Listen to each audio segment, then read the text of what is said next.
আলাইকুম। আজকে আমরা ডিজাইনিং গ্রোথ মাইন্ডসেটের আমাদের ফার্স্ট যে ব্যাপারটা সেটা নিয়ে আমরা কথাবার্তা বলতে চাচ্ছি সেটা হচ্ছে টাইম এফিসিয়েন্সি। এবং টাইম এফিসিয়েন্সি কিন্তু আমাদের জন্য সবচেয়ে বেশি গুরুত্বপূর্ণ একটা বিষয়। কজ আমি যদি একটু টাইম নিয়ে বলি যে আমার কাছেও ২৪ ঘন্টা, আপনার কাছেও ২৪ ঘন্টা, আপনার আশপাশে যারা আছে তাদের সবার কাছে কিন্তু ২৪ ঘন্টা। এবং এই ২৪ ঘন্টাকে আপনি কতটা এফিসিয়েন্টলি ইউজ করতে পারতেছেন সেটাই কিন্তু সবচেয়ে বেশি ইম্পোর্টেন্ট। একটা ডিজাইনারের কিন্তু অনেক কিছু করতে হয়। যেমন হচ্ছে আমি একটা জায়গায় জব করি। সো আমাকে জব করতে হচ্ছে। সো দেন হচ্ছে আমার হয়তো পার্সোনাল ক্লায়েন্ট থাকতে পারে, তাদের কাজ করা লাগতে পারে। দেন আপনি চাইলে আপনার পার্সোনাল ব্র্যান্ডিং করতে পারেন। আপনাকে সেই কাজটাও করা লাগতে পারে। সো কিভাবে আপনি আসলে আপনার সময়টাকে বাঁচাইতে পারেন বা কিভাবে হচ্ছে আপনি আরো আপনার কাজের এফিসিয়েন্সি বাড়াইতে পারেন। সো এইটা নিয়ে হচ্ছে আজকে আমরা কথা বলব। সো এখানে আমি আপনাদের সাথে কয়েকটা টিপ শেয়ার করব। ১ম যে টিপটা সেটা হচ্ছে শর্টকাট মেইনটেইন করা। যদি Photoshop ইউজ করে থাকেন, আপনি যদি Illustrator ইউজ করে থাকেন বা Figma বা যেকোনো সফটওয়্যার আপনি ইউজ করেন না কেন, সেই সফটওয়্যারটা ইউজ করার জন্য যে টুলগুলো সবচেয়ে বেশি ইউজ হয়। যেমন ধরেন আমি যদি একটু এক্সপ্লেইন করি, যেমন আপনি যদি ক্যালিগ্রাফি বা হচ্ছে এই রিলেটেড বা টাইপোগ্রাফি রিলেটেড কোনো কাজ করেন, এমন বা আর্ট রিলেটেড কোনো কাজ করেন ইলাস্ট্রেশনে, তখন আপনার পেইন্ট টুল বা হচ্ছে আপনার লেসো টুল, এই টুলগুলো একটু অনেক বেশি হয়তো কাজে লাগতে পারে বা ব্লো ব্রাশ টুল, এই ব্রাশ টুলগুলো হয়তো আপনার অনেক বেশি কাজে লাগতে পারে। সো এইগুলোর যে শর্টকাট গুলো সেগুলো আপনি জেনে রাখতে পারেন বা ফটোশপের ব্যাপারে কন্ট্রোল এল দিলে যে লেভেল আসে বা এই ব্যাপারগুলো আপনি যেই মানে যে জিনিসটা সবচেয়ে বেশি লাগে, সো ওইগুলো শর্টকাটটা খুব ইজিলি জেনে কাজ করতে পারেন। তখন দেখবেন আপনার কাজের সময়টা আগে থেকে অনেক বেশি বেঁচে গেছে। আপনার বারবার কিবোর্ডের দিকে তাকাচ্ছেন, স্ক্রিনের দিকে তাকাচ্ছেন। তখন দেখবেন আপনার কাজের সময়টা অনেক বেশি বেড়ে যাচ্ছে। সো শর্টকাটটা মনে রাখলে কি সুবিধা? আপনি খুব ইজিলি হচ্ছে গিয়ে আপনার কাজটা একদম ফ্লোর ভিতরে থেকে করে ফেলতে পারতেছেন। এটা একটা বেনিফিট। 2nd, টেমপ্লেট বানানো। সো কেন টেমপ্লেট কেন বানাবেন? ধরেন আপনার পার্সোনাল ব্র্যান্ডিং করা। সো আপনি আপনার জন্য একটা খুব সিম্পল একটা টেমপ্লেট বানায় রাখবেন, যেখানে আপনি যদি আপনার কোনো মেসেজ বা কোনো কিছু আপনি আপনার অডিয়েন্সের কাছে দিতে চান, তখন আপনি যাতে জাস্ট শুধু টেমপ্লেটটা এডিট করেই দেন একটা পোস্ট করতে পারেন। কজ আপনার কিন্তু কোয়ালিটি ব্যাপারটা দরকার অবশ্যই। কিন্তু আপনার ১ম এ দরকার কোয়ান্টিটি। সো আপনাকে হচ্ছে ফার্স্ট এ কোয়ান্টিটিটা এনশিওর করতে হবে। দেন আপনি কোয়ালিটি এনশিওর করার কোনো সমস্যা। এবং এটার জন্য আপনি যেটা করতে পারেন সেটা হচ্ছে আপনি টেমপ্লেট বানালে কি হইতে পারে? আপনি খুব ইজিলি আপনার কাজগুলোকে প্রসিড করে নিয়ে যেতে পারেন। এটা যদি ক্লায়েন্টের কাজের ক্ষেত্রে হয়, তখন আপনি কি করবেন? এবং এমন হচ্ছে যে অনেকে হচ্ছে থাম্বনেল ডিজাইন করা।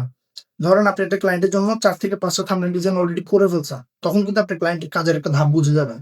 তখন আপনি ৬ নাম্বার থাম্বনেলটা বানানোর সময় আপনি 1st বা 2nd কোনো একটা এলিমেন্ট থেকে এনে রিপিটেডলি ওই কাজগুলো করতে পারেন। একটা টেমপ্লেট ওয়ার্কের মতো। সো তখন দেখবেন আপনার কাজের এলিমেন্ট খোঁজার জন্য এত বেশি ডানে বামে যাওয়া লাগতেছে না বা কাজের টাইপ বুঝার জন্য ডানে বামে যাওয়া লাগতেছে না বা একটা ইফেক্ট ধরেন আপনি ওইখানে ইউজ করছেন। সো এটাকে ধরেন আপনি স্মার্ট অবজেক্টের মাধ্যমে রেখে কোনো একটা ফিল্টার দিয়ে রাখছেন ওখানে।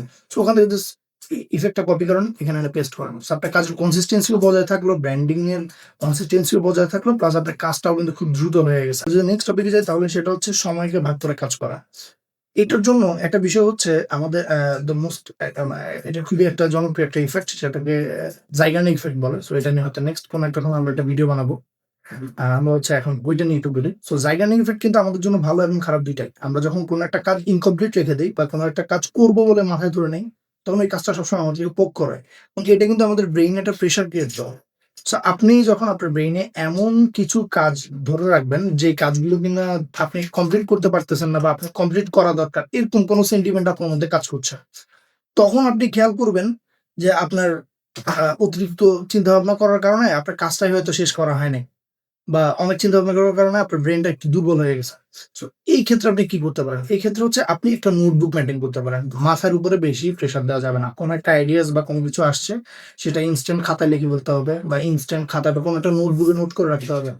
বা যে কাজের টু ডু লিস্ট গুলো আছে, আগের দিন রাতে ওই কাজের টু ডু লিস্ট গুলো আপনি লিখে রাখতে পারেন, যাতে নেক্সট দিন আপনি চাইলেই খুব দ্রুত ওই কাজগুলো ডান করতে পারেন। তখন আপনি দেখবেন আপনার ব্রেইনের উপরে এক্সট্রা যে হচ্ছে আমার এই কাজগুলো আছে, এটার যে একটা প্রেশার সেটা থাকবে না। এবং এই প্রেশারটা যদি আপনার ব্রেইনে রাখেন, তখন দেখবেন যে আপনি কোনো একটা কাজ করার সময়ও আপনার ব্রেইন আপনাকে পোক করতেছে। তোমার কিন্তু এই কাজটা বাকি আছে, তোমাকে কিন্তু এই কাজটা শেষ করতে হবে। সো এইটা কিন্তু আপনার ব্রেইনটাকে একটু ক্লাটার করে ফেলে। সো এখান থেকে একটু বের হয়ে আসতে হবে। আপনারা যেটা করতে পারেন সেই কারণে হচ্ছে আপনারা টু ডু লিস্ট মেইনটেইন করে কাজগুলো করতে পারেন। এটা সবচেয়ে বেস্ট টেকনিক। নেক্সট টপিকটা হচ্ছে আমাদের কাজের পরিবেশটাকে একটু ঠিকঠাক রাখতে হবে। এটা ক্লাটার্ড পরিবেশে মানে একটু এলোমেলো পরিবেশে যখন আপনি কাজ করবেন, তখন দেখা যাবে আপনার কাজের মনোযোগটা নষ্ট হয়ে যাইতে পারে। টেবিলে কোনো একটা জিনিস এলোমেলো, অগুছানো, কাজ করার প্রতি মানে একটা মানসিক অবসাদ চলে আসবে। তো সেই কারণে টেবিল বা যেইখানেই কাজ করেন না কেন আপনি আপনার ডেস্কটা সবসময় চেষ্টা করবেন একটু ক্লিন রাখার জন্য বা ডেস্কটা ট্রাই করবেন যাতে ঠিকঠাক থাকে। এখন যারা ব্যাচেলর থাকে তাদের হচ্ছে অনেকের দেখা যাচ্ছে হচ্ছে অনেকে বলে যে, "ভাই আমরা এটার সাথে used to" কিন্তু used to হলে আপনার হচ্ছে কাজের সমস্যা হয় এটা কিন্তু আপনি ঠিকই জানেন। সো ট্রাই করবেন আপনার কাজের যে পরিবেশটা সেটাকে একটু নিট অ্যান্ড ক্লিন রাখার জন্য যাতে কাজ করতে বসলে আপনার honestly ভাল লাগে। সো সেই কারণে অনেককে দেখি যে টেবিলের পাশে কোনো একটা টয় রাখে বা হচ্ছে কোনো একটা কাজ বা কোনো কিছু একটা রাখার ট্রাই করে যাতে হচ্ছে তার অ্যাবস্ট্রাক্ট মাইন্ডটাকে পোক করে। মানে তার একটা ভিজুয়াল একটা প্লেজার যেটা আছে সেই জিনিসটা সে পায়। সো এগুলো আপনি চাইলে করতে পারেন। টেবিলের পাশে কোনো একটা লাইট বা টেবিলের পাশে কোনো একটা টয়েস বা টেবিলের পাশে কোনো একটা গাছ বা যেকোনো কিছু একটা রাখতে পারেন। এটা হচ্ছে আপনার টেবিলটাকেও গোছানো রাখলো বা এমন হইতে পারে যে আপনি মাঝে, মাঝে একটু অ্যাবস্ট্রাক্টলি আপনি একটু প্লেজার নেওয়ার জন্য এগুলোর দিকে একটু তাকালেন বা বসে আছেন। নেক্সট যে আমাদের বিষয়টা সেটা হচ্ছে কমিউনিকেশন আর টিম কমিউনিকেশন ওয়ার্ক এবং টিম কমিউনিকেশন ওয়ার্কটা কিন্তু সবচেয়ে বেশি জরুরি। আপনারা একটা কমিউনিটি বিল্ড আপ করে কাজটা করতে পারেন। কমিউনিটি বিল্ড আপ করে কাজ করলে কি সুবিধা হয়? আপনি চাইলে আপনার কাজের একটা ফিডব্যাক পেয়ে যেতে পারেন আরেকজনের কাছ থেকে যেটা কিনা আপনার নেক্সট কাজের স্টেপটাকে আরো বেশি ইজি করে দিবে।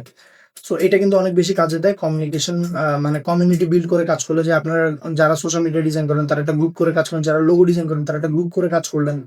তার সাথে, সাথে কাজটা করার সাথে, সাথে ওখানে আপলোড দিয়ে দিলেন যে ভাই কি মনে হয়? সো আপনার কাজে এমন হইতে পারে যে কারো জন্য একটা ইন্সপিরেশন বা এমন হইতে পারে যে কেউ ওই রিলেটেড কোনো কাজ করছে এবং তার কাছে কোনো একটা বেটার সলিউশন আছে। সো সে চাইলে কিন্তু আপনি একটা বেটার সলিউশন দিতে পারে। সো লাস্ট ওয়ান যে কাজের টাইমটাকে পিক করা। অনেকের সকালবেলা কাজ করাটা সুবিধা হয়।